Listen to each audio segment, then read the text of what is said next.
I have, before we start, are we going to make John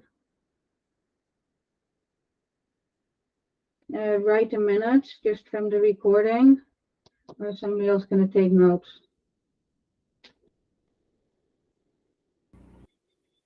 Anyone? Alexa, is John on here?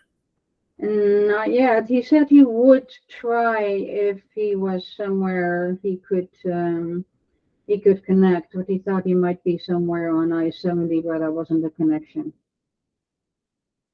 Amy and I can do the minutes from the recording and post them. Okay, that'd be great. Or we make John listen to it. Well, welcome everyone, board members, guests. Call this meeting to order. I should get myself a gavel. Let me see. Let's do a little roll call. See if all board members are here. Mike. Aye. And Amy. Here. And I'm here, Alexa Wilson. So we have the complete board. We're still doing electronic participation without an anchor location according to relevant legislation passed in 2020. We should quit doing that sometime soon, but for now, bear with us. The legislation is still valid, so we still use it. Adopting the agenda. I guess I need a motion to adopt the agenda. Someone. I motion that we adopt the agenda. Do we have a second? I just have one concern, Madam Chair. There really wasn't an agenda publicly posted. It's it was kind of a short agenda, but the meat was on there. I think the statute specifically states that items shall be presented with reasonable specificity, and merely just laying out some line items doesn't really cover that. So what do you suggest we do? Shall we reschedule? Well, I It's a shame nobody personally saw don't this think beforehand. that's necessary. I mean, if we have a management update, an update on water rights, TUID asset sales, and about a small generator purchase, I think that constitutes reasonable specificity. If other board members feel strongly about that, we can reschedule to next week and restart. Alexa, I'm fine with it. And Mike, are you in a forgiving mood? Or you feel strongly about this? Just wanting to follow the statute. That's okay if you guys are going to move forward. Yeah, let's do that and have good intentions for next time when John is not writing the agenda as he's running out the door, because I think that's what happened. So we'll forgive him just this once, and we'll do better next time. Can we live with that promise? Okay, let's. Mike, are you willing to second the motion to adopt the skimpy agenda? No, I'm not, Madam Chair. Okay, I can second it, right? And I'll second it. Then we'll put this up for a vote. Amy. Aye. Mike. Nay. And I vote yes, so the motion is adopted with 2 for and 1 opposed. And I'm serious, we'll do better next time. That is a promise. Margaret Mitchell wants to join. Hi, Margaret.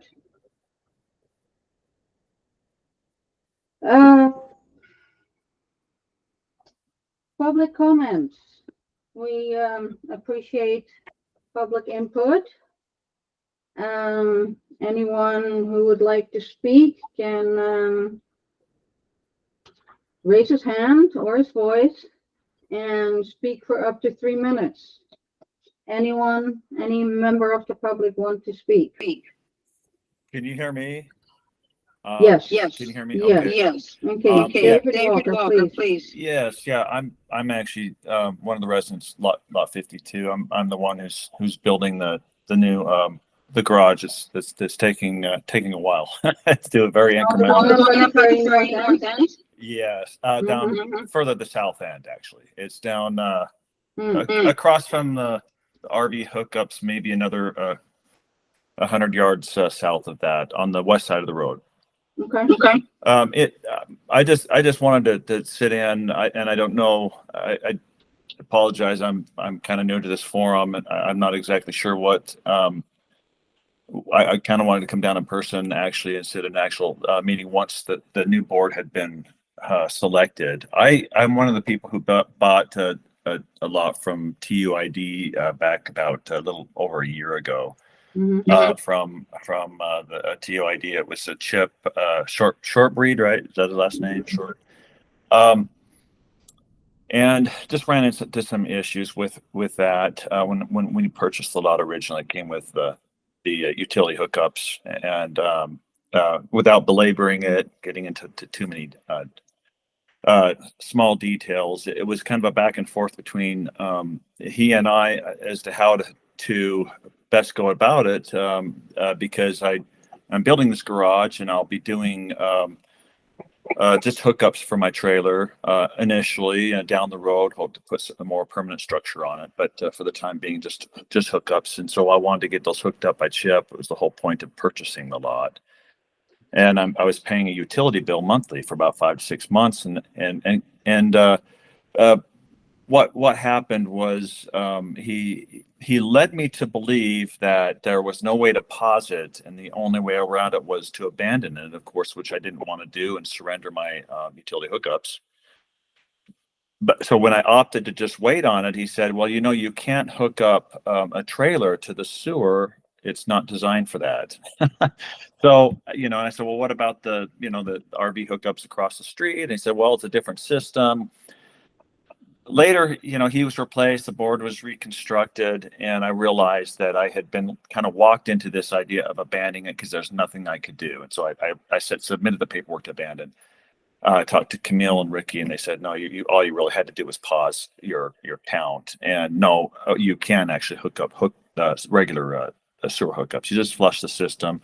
Ricky kind of told me that, we've done it to a lot of them here. So my purpose for sitting in today is to try to plead to the committee on my behalf that not want to lawyer up and obviously go to court over it.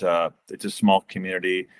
I would just rather just kind of work it through the best we can to see if it might be possible that I get those hooked up. If I have to come in out of pocket, like I said, I'm not gonna fight this. It's all here. So most of it, I've got emails, Chip sending me back and forth. Yes, you can. No, you can't. So it's well documented as far as how our exchange was and how it's led down this road that I was. But at any rate, I just wanted to bring that to your attention, and for whoever it is that I need to discuss this which I think is Mr. Motley, I believe. He suggested I sit in on the meeting today, just if nothing else, so that it's a part of the minutes. That's basically all I have for you. Just so it's on record, and my objective really is to get the utilities hooked up, and so that we can actually live on the property while we continue building this garage. And it would be nice to get them hooked up without charging me, as that was my intention initially when we purchased the lot. Had I known that was not an option, I of course would not have purchased it. But it was difficult to work with Chip, and I was given some bad information, and here we are.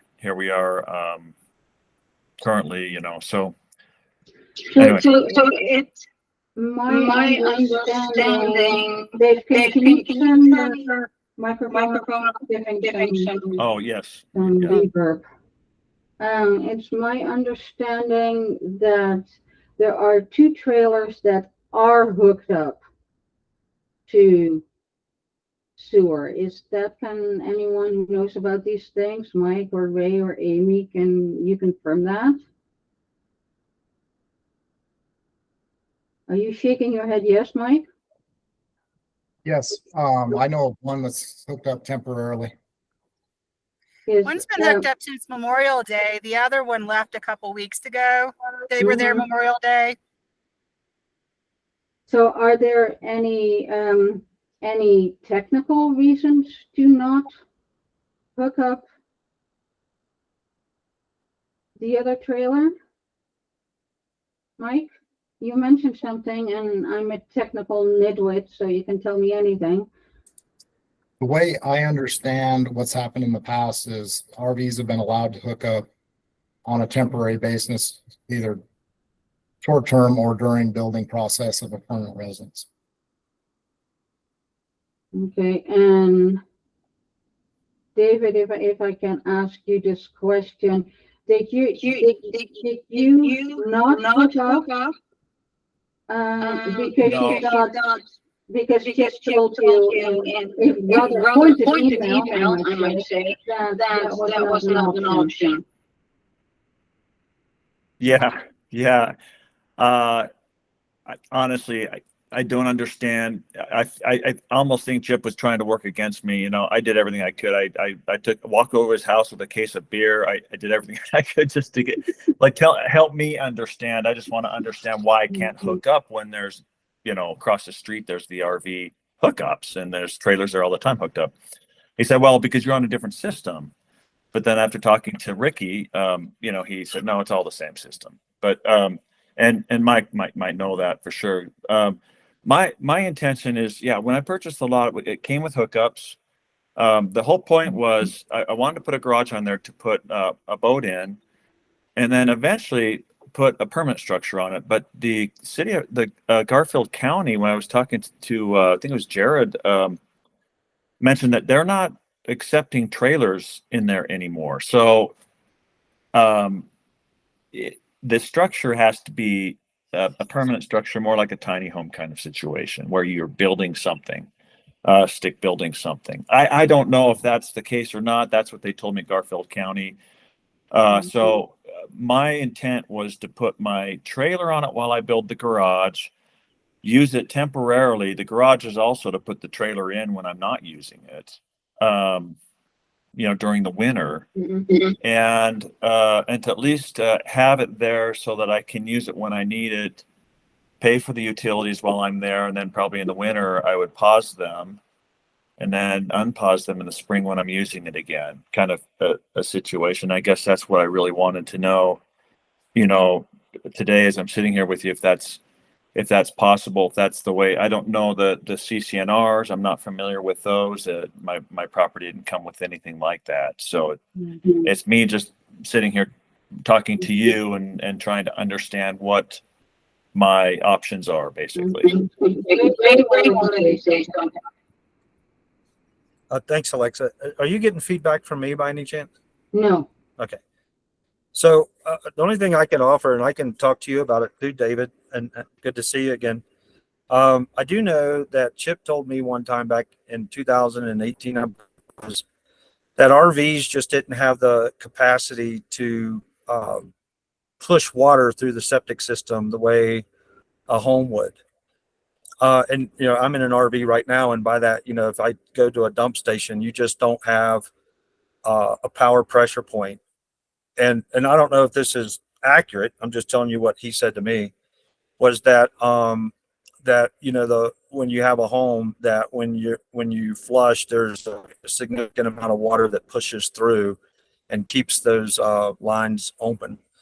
And whether Chip was correct about that or not, I'm not sure. I do know that I asked Ricky about it, and Ricky said, "Yeah, that's true," but and that, it's like, yes, it's true, but And then the second thing I do, Chip also told me one time that, I think it was in that letter, that Garfield County had a code where mobile or RVs could only be on those lots in the village for a period of up to 30 days. But I haven't verified that with Caden Figgins yet. So you might want to contact him to see if that's an accurate assessment or not. And that's the only two things I know, Alexa. Yeah, I did talk to them about that. I said, when you're building that, the exception would be building, but they said, they told me it can be seasonal. I don't know what seasonal means. I don't know if there's a restriction as far as, 30 days. That's just what they told me over there. But I guess the bottom line for me is I just need a way to fill up with water and dump when I dump the RV, and even if it's just hooking it up and unhooking it, what I've been doing is I've been driving across the street and just purchasing a night, every time I have to fill up, which is getting a little innocuous because it's every time I'm doing that. And the whole point behind purchasing this was to be able to hook up my eventually it's a permanent structure, obviously, but in the meantime, just having a way to have service. So the bottom line for me is, I guess what I'd like to know is can I do that, and how soon? What do I need to do from here? We should probably turn off your sound again. Thank you. We should probably stop the discussion now. We're breaking another rule that that public comment is not for question and answer, but there should be. I think we need to look into this more carefully. We can't have two rules for hooking up trailers. They either can or they cannot be hooked up under certain conditions. So if the trailers across the street can be hooked up, I think yours should be hooked up, unless there is some technical reason that can't happen. And like I said, I know nothing technical. So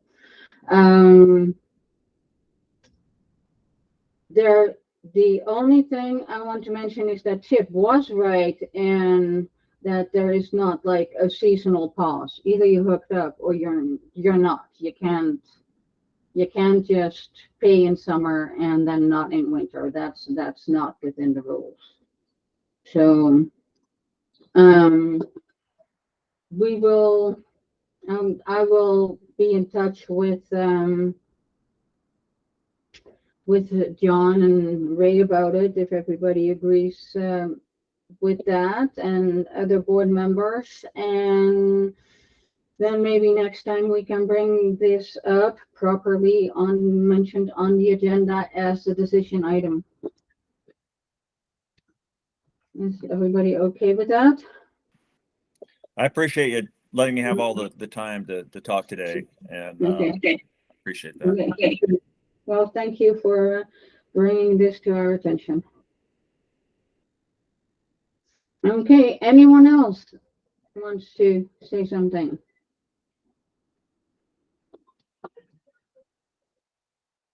I see no raised hands and hear no raised voices, so I'm going to close the public comment period. Management update. Ray, are you going to do the honors for that? Sure. Let me pull it up here. I'm assuming that Mike, and I know Amy got it, but Mike and Alexa, you received the management update from John on via Word.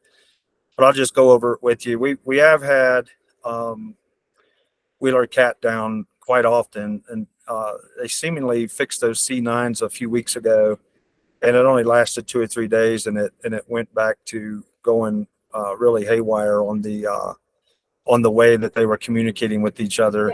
Can I interrupt with a quick question? The C9s are the intermediate size generators. That's correct. And then there is one larger one. That's correct. And the the two C9s go, they transfer back and forth. It had been set up to transfer back and forth every 10 hours. And I believe Wheeler came out and redid that communication for every 24 hours. And then they left and everything was fine. And then it started doing like every 150 minutes, they were transferring back and forth.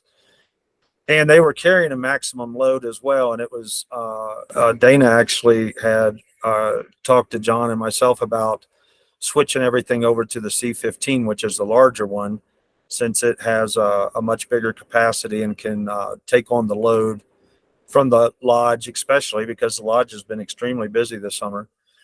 And so they talked with Kat, and Kat actually said that that was a great idea. So we switched everything over a week ago Monday. And so far, everything's been good with that. But there's still some minor, as you can see in that first point that John made, there's some minor issues about the battery chargers. They felt that they were losing voltage because they were so far away from the machines. So we did bring in an electrician to move all of that closer. And I don't know the details about the result of that yet. Alexa, Amy, and I are up in Snowy Mountain Range, but Tim did send me a text about that about 30 minutes ago. And if you want to hear a little bit more about, because he spoke to the cat representative, I think it was the one that actually sold those cats to Tickaboo back in 2012 or whenever that was. So he might be able to tell you a little bit more about how that's panning out with the communications between those two C9s. Mm-hmm. But presently we're on the C15 and everything seemingly seems to be doing well and handling the load. Do you have any questions about that, or do you want Tim to pop on and tell you what he got updated a few minutes ago? No, because I probably would not even understand what he tells me. But what I would like at some point in the not too distant future is a proposal about what to do with the different size generators, which maintenance you suggest they need and how much it costs, and which little generator you want to buy and how much that costs, and how that is the most economical and safe and secure and reliable option that we can have for a reasonable amount of money.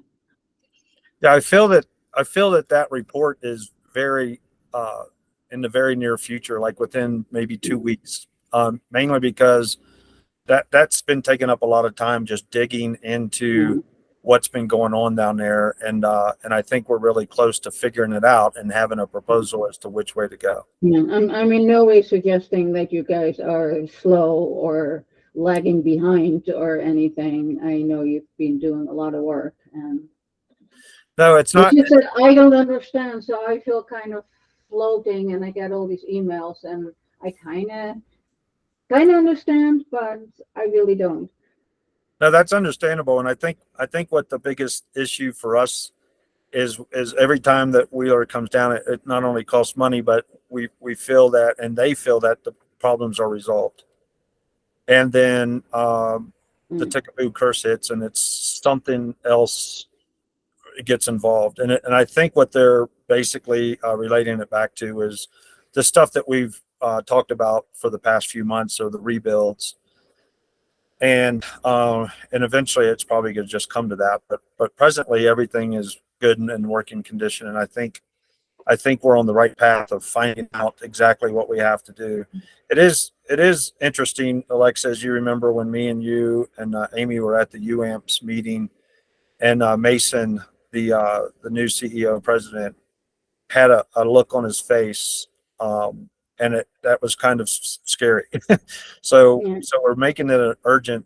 We're making some urgency to follow up and make sure that everybody's on the same page so that we can figure out what we need to do and move forward.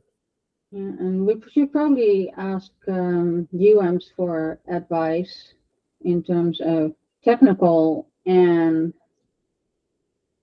funding options. Yeah, those conversations have been taking place. Cool. So we're moving in that direction. So going on down that list, item number 2, of course, what we just discussed, talking about the C9s. We've been really going back and forth with Wheeler over that over the past few weeks. Number 2, we have been running the well number 2 manually to keep it flowing and running, and we can document those that amount of water coming out of there. But the control is still out of whack. But we've kind of put that on, like we're working on it, but the generators have a little bit more priority right now. So as we're finding time to try to figure out why that SCADA is not communicating between well number 1 and well number 2, which I really don't know when that stopped. I had to ask Ricky when it stopped, but it's been some time.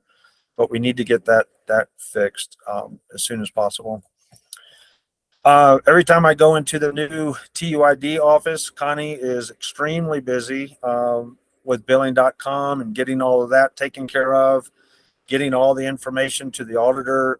As far as I knew, a week ago, this Friday would be 2 weeks.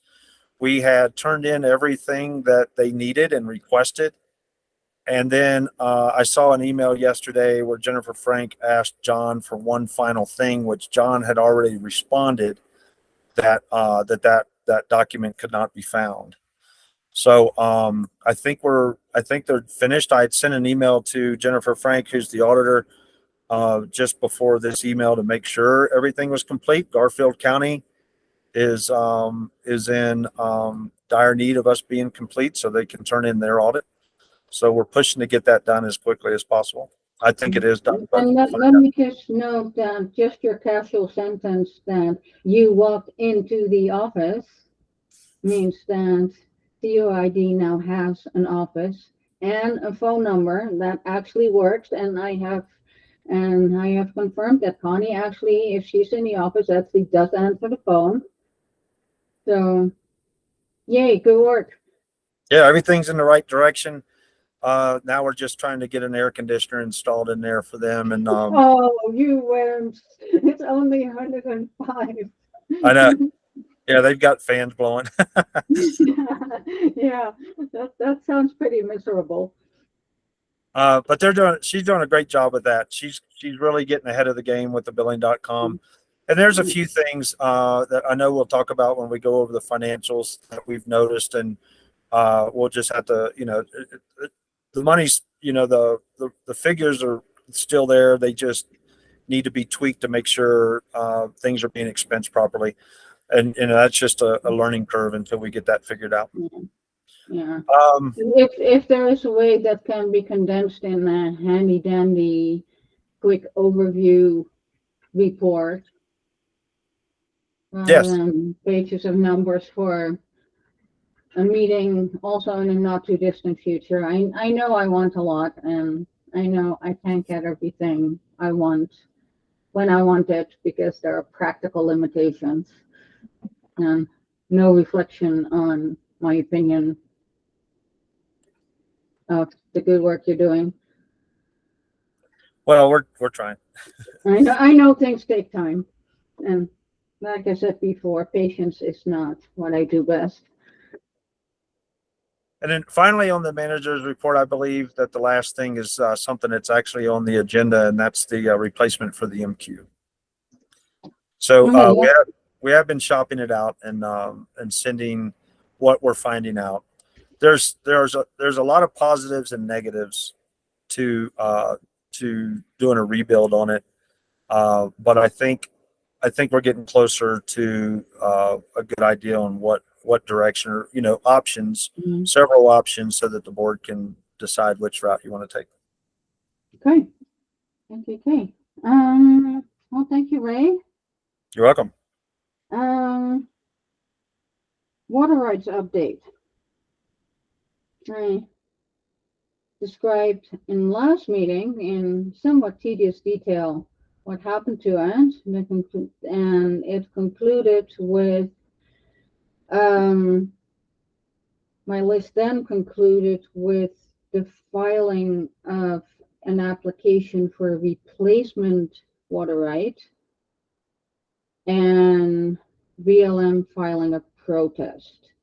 The update is that we have been working with BLM about their protest and what it would take for them to withdraw it. And I believe that we are on a path to make that happen once the BLM withdraws the protest, which is not assured, but, and anyone jump in if I'm misspeaking, which is not certain, but it's likely. If that happens, it will become fairly likely that the Division of Water Right will approve our application, and we will have enough water for further development of Tickaboo, which means that we will be able to serve our customers. Ray. Thanks, Alexa. But just so I believe that it's fairly certain that the protest will be revoked, and BLM has already asked to to have our attorneys, which we did, suspend the hearing in anticipation of BLM revoking the protest. But just to be clear, I don't believe is so. Just because the protest is being revoked doesn't mean that water right's going to be given to us. Correct? Isn't it still There is not a linear line, but it greatly improves our chances. Okay. Is my understanding. Okay. Because nothing is certain in life, especially not about water in the Colorado Basin.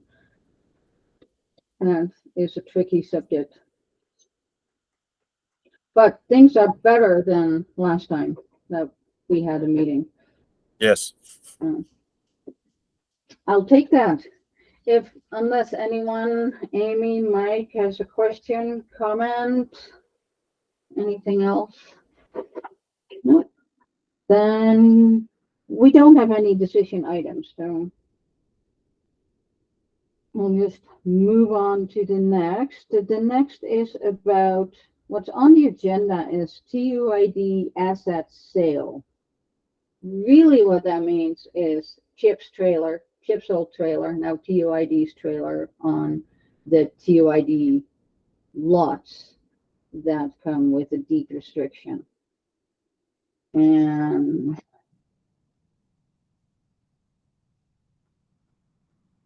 maybe we can start the discussion by saying what I believe the current situation is. And that is that TUID has paid $50,000 for that trailer. And if we don't do anything, the lots under them will revert back to Tom Hill on October 6th, at which point it has not been used for employee housing for 6 months. So we need to do something. As far as I know, TUID has no use for that trailer right now. It's just kind of sitting there, but we may have at a future date. Like, nothing is certain in life. And in the meantime, we're responsible for maintaining the lot and the trailer, which, as we all know, if things are sitting in the desert while nobody pays attention, it will fall apart at some point. So I talked to Tom about that yesterday, and in my mind, there were 3 options. It was we rent it for the time being to non-TUID related persons. And Tom agreed to sign an amendment to the deed restrictions that would allow that. The other option is to remove the trailer and either sell it or put it somewhere else and quit claiming the lots back to Tom. Tom is okay with that as well. The third option I saw was to sell the lots and trailer and share the revenue between TUID and Tom. And Tom was not interested in that. So unless somebody can think of another good option, I believe we have two options. Either rent it to someone non-TUID related for the time being, or sell the trailer. Anybody want to say anything about this on the board? Mike, you want to express an opinion on this? I'm in agreement with option one, renting it to a non-TUID employee and keeping it in the district for the time being. Okay, in that kind of depends on finding a tenant willing to pay reasonable rent. I don't know what reasonable rent is. TUID paid $1,100 a month for one bedroom for years and years, so my hopes are very high. But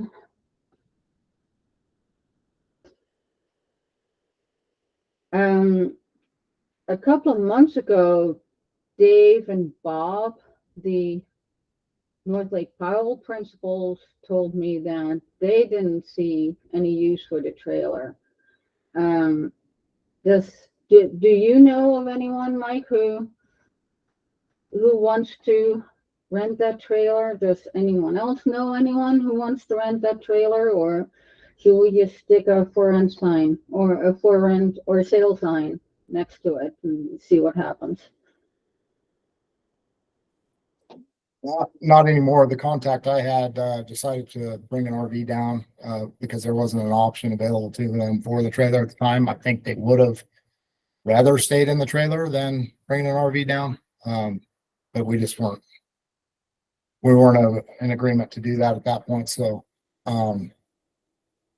yeah, due to the minimal cost to keep things going until we find a renter, I think that's reasonable to advertise. Mm-hmm. I think and my sense is that we're not thinking B&B type renter. We're thinking of a long-time person who will not require us to come in and change the sheets for him. Okay.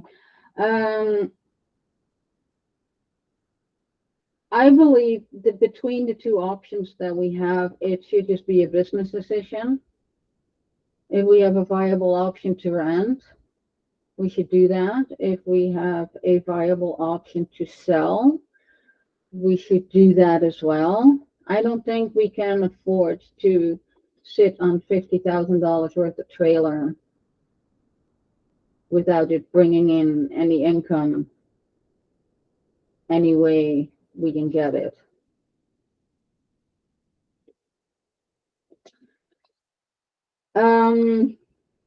Well, we're not making any decisions right now because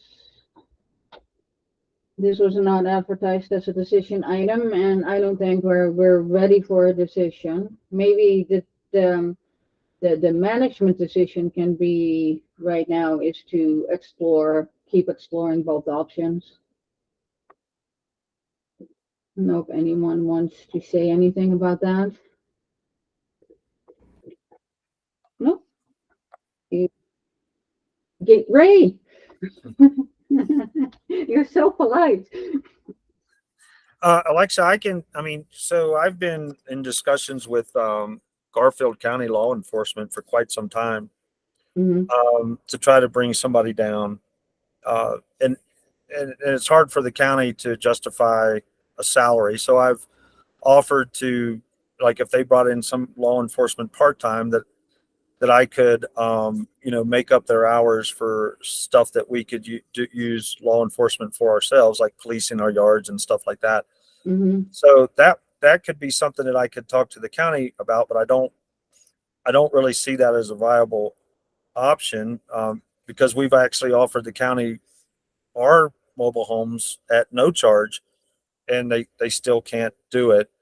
So that's going to be the only problem is, we've got several mobile homes as well. And unless somebody's really coming there to find gainful employment, I don't know that you're going to be able to find somebody that just wants to move to Tickaboo and rent as a retirement option or something like that, or maybe as a vacation option, you might be able to find something like that. But we can certainly dig into it and find out for you and report it back by the next meeting in August. Be good. Yeah, I think we just need to keep exploring both options and just my personal opinion is that it is possible that at some point we would need a trailer for TUID employees. But the way things looking right now with our contract with North Lake Powell, I think it's going well. I'm not anticipating that this relationship will sour, because that's what it would take for a trailer to become necessary for TUID. So I'm not seeing it, but I'm keeping an open mind because I know this is not a unanimous feeling among the board.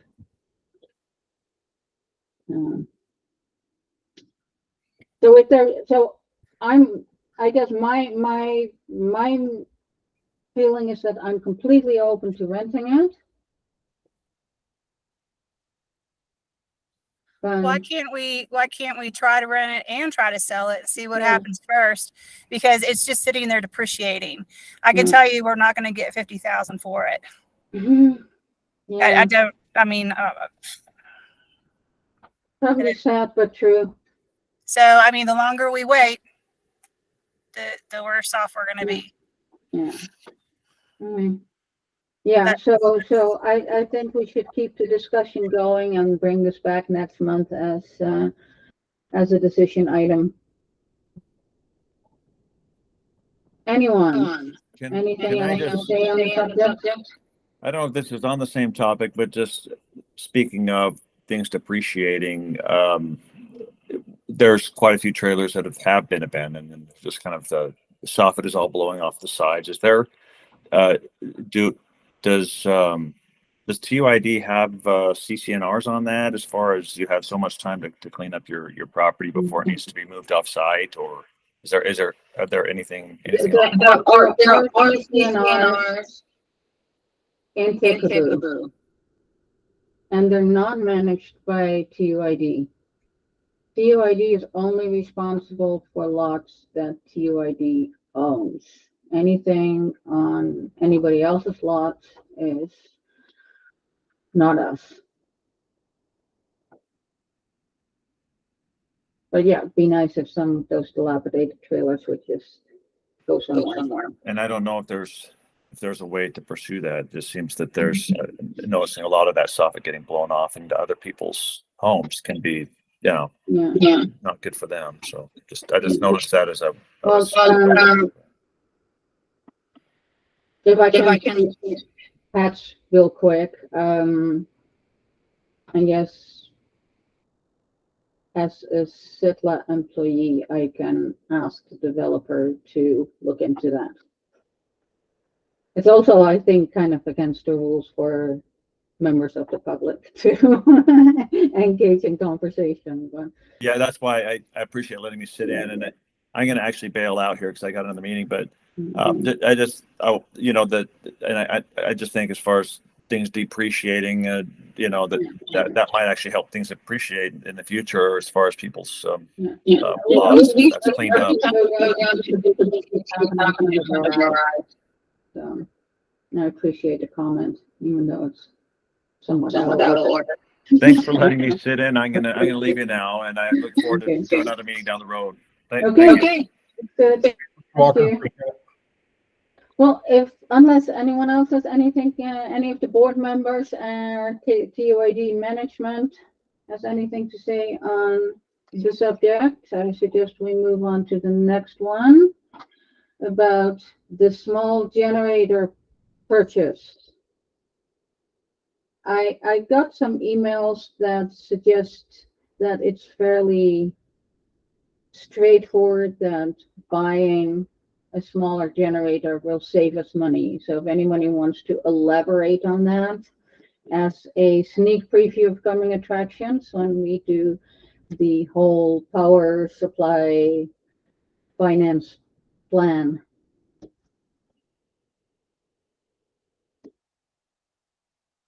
Right? Maybe, Seems- or Tim, maybe? Sure. So Alexa, I just received an email from Dana. Mm-hmm.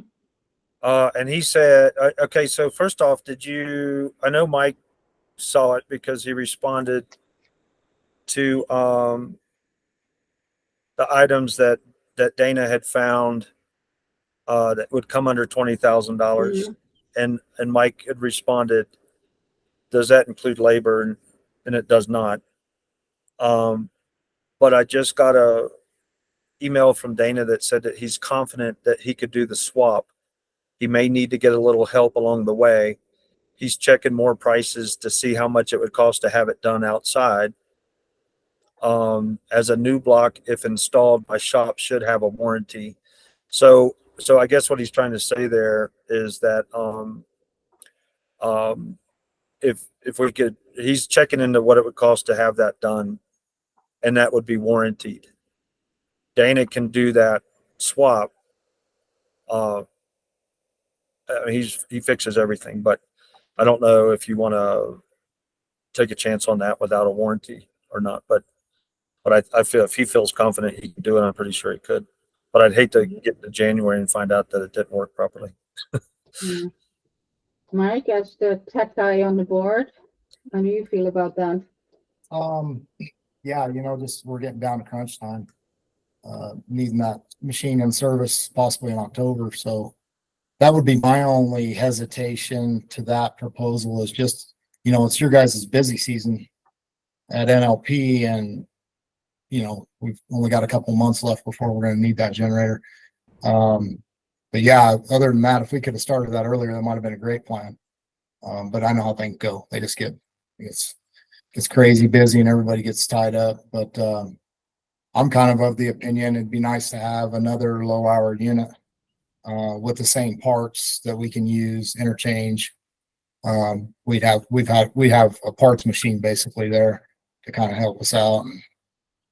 Just my thought, just thinking out loud, and I may change my mind, but that's where I'm at right now. Right? So I'm gonna, if it's okay, have Tim jump on.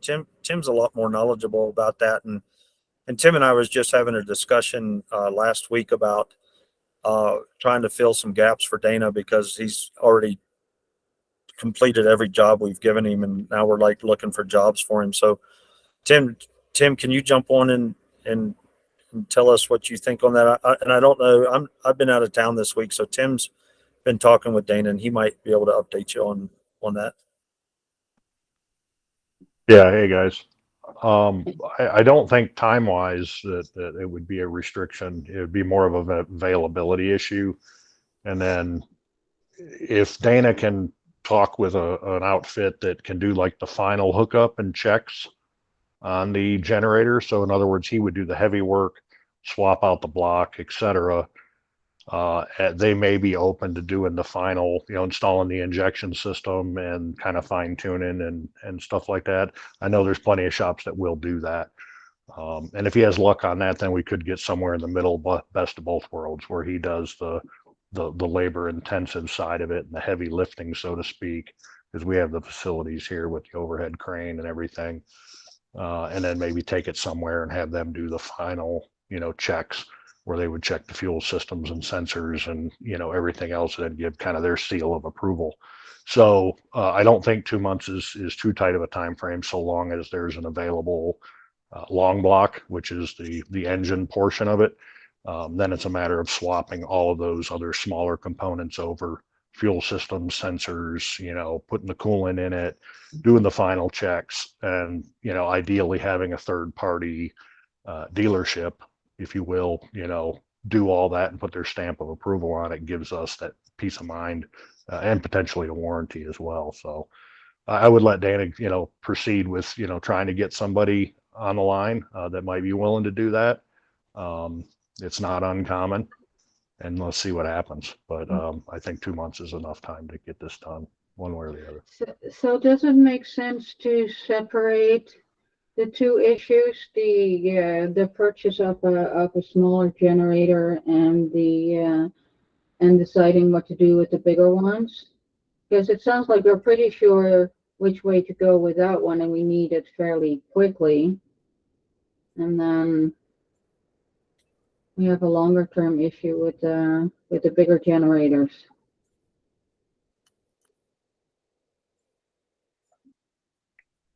Yeah, sorry, if you want me to answer that, my opinion is yes, separate the two. I mean, obviously the small one is valuable, you know, in the off season. That's when we really need it. The light load and demand, and then the bigger ones are, you know, stationary, you know, in the gen house, they're going to require a lot more planning and thought. Okay, so can we get like a concise report for next meeting so we can put that on the agenda as a decision item at that time as well? Yes. And then we can neatly write that up in a resolution. Yeah, John will be back tomorrow, and Amy and I will be back tomorrow. And my schedule, I tried to free everything off my plate to go on this trip. So I've actually am ahead of myself for the first time in I think 6 years. So I'll sit down with John all next week and Tim, and we'll get it all figured out and sent to you so that y'all can review it and have plenty of time to ask questions so that we can readjust our thinking, and then you'll, by the next board meeting, you'll have a good report. So does that work for you as well, Mike and Amy? Yeah, I'm good with that. Okay. I think that's it for today. A completely decision-free meeting. But a lot of useful discussion. So thank you, everyone. Unless anyone has some parting wisdom or anything else they want to say, I would entertain a motion to what's the verb? Adjourn. Adjourn. Yes. Somebody with a working brain. I motion that we adjourn this meeting. Mike, can we second this one? Second. Thank you. Everyone in favor, wave and say aye. Aye. Aye. So that was it. Okay. Thank you all, and we'll be in touch. Thank Okay. you, Alexa. Mm, Bye. Bye.